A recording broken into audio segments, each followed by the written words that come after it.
ಬಲ ಶ್ರೀ ಬಲ ಐಂ ಕ್ಲೀಂ ಸೌಕು ಬಾಲಂಬ. ಬಹಳ ಹಿಂದೆ ಇಡೀ ಬ್ರಹ್ಮಾಂಡವೇ ಒಬ್ಬ ಕ್ರೂರ ರಾಕ್ಷಸನ ಅಟ್ಟಹಾಸಕ್ಕೆ ನಲುಗಿ ಹೋಗಿತ್ತು. ಅವನೇ ಭಂಡಾಸುರ. ಅವನ ಶಕ್ತಿ ಎಷ್ಟಿತ್ತೆಂದರೆ ದೇವತೆಗಳೂ ಸಹ ಅವನ ಎದುರು ನಿಲ್ಲಲಾಗದೆ ಸೋತು ಶರಣಾಗಿದ್ದರು. ಆಗ ದೇವತೆಗಳೆಲ್ಲರೂ ಸೇರಿ ಮಹಾಯಾಗವೊಂದನ್ನು ಮಾಡಿದರು.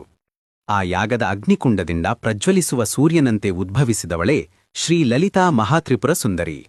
ಅಮ್ಮನವರು ಭಂಡಾಸುರನನ್ನು ಸಂಹರಿಸಿ ಲೋಕಕ್ಕೆ ಶಾಂತಿಯನ್ನು ತಂದರು.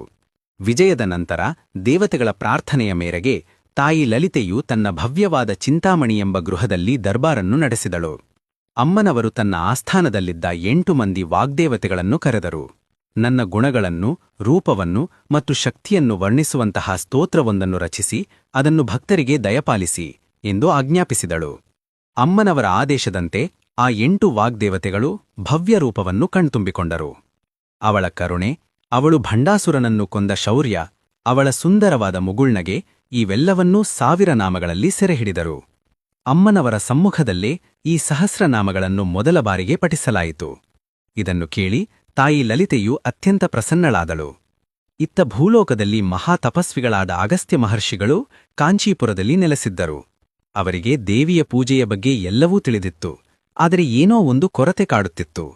ಮನಸ್ಸಿನ ಶಾಂತಿಗಾಗಿ ಮತ್ತು ದೇವಿಯ ಪೂರ್ಣ ಅನುಗ್ರಹಕ್ಕಾಗಿ ಅವರು ಭಗವಾನ್ ಹಯಗ್ರೀವರನ್ನು ಪ್ರಾರ್ಥಿಸಿದರು. ಅಗಸ್ತ್ಯರು ಕೇಳಿದರು, ಹೇ ಪ್ರಭು, ದೇವಿಯನ್ನು ಒಲಿಸಿಕೊಳ್ಳುವ ಅತ್ಯಂತ ರಹಸ್ಯವಾದ ಮತ್ತು ಶಕ್ತಿಶಾಲಿ ಮಾರ್ಗ ಯಾವುದು? ಆಗ ಹಯಗ್ರೀವರು ಮಂದಹಾಸ ಬೀರುತ್ತಾ ಹೇಳಿದರು, ಅಗಸ್ತ್ಯರಿ, ದೇವಿಯ ಆಜ್ಞೆಯಂತೆ ವಾಗ್ದೇವತೆಗಳು ರಚಿಸಿದ ಲಲಿತಾ ಸಹಸ್ರನಾಮಕ್ಕಿಂತ ಮಿಗಿಲಾದದ್ದು ಯಾವುದೂ ಇಲ್ಲ. ಇದನ್ನು ಕೇಳುವ ಭಾಗ್ಯ ಎಲ್ಲರಿಗೂ ಸುಲಭವಾಗಿ ದೊರೆಯುವುದಿಲ್ಲ. ಹಯಗ್ರೀವರು ಅಗಸ್ತ್ಯ ಮಹರ್ಷಿಗಳಿಗೆ ಆ 1000 ನಾಮಗಳನ್ನು ತಿರುಮಿಯಾಚೂರ್, ಅಂದರೆ ತಮಿಳುನಾಡಿನ ತಿರುವಾರೂರ್ ಜಿಲ್ಲೆಯಲ್ಲಿ ಎಂಬ ಊರಿನಲ್ಲಿ ಮೊದಲ ಬಾರಿಗೆ ಉಪದೇಶಿಸಿದರು. ಆಗ ಅಗಸ್ತ್ಯರು ಆ ನಾಮಗಳನ್ನು ಕೇಳುತ್ತಾ ಮೈಮರೆತರು. ಅಲ್ಲಿಂದ ಈ ಪವಿತ್ರ ಸ್ತೋತ್ರವು ಲೋಕಕ್ಕೆ ಪರಿಚಯವಾಯಿತು.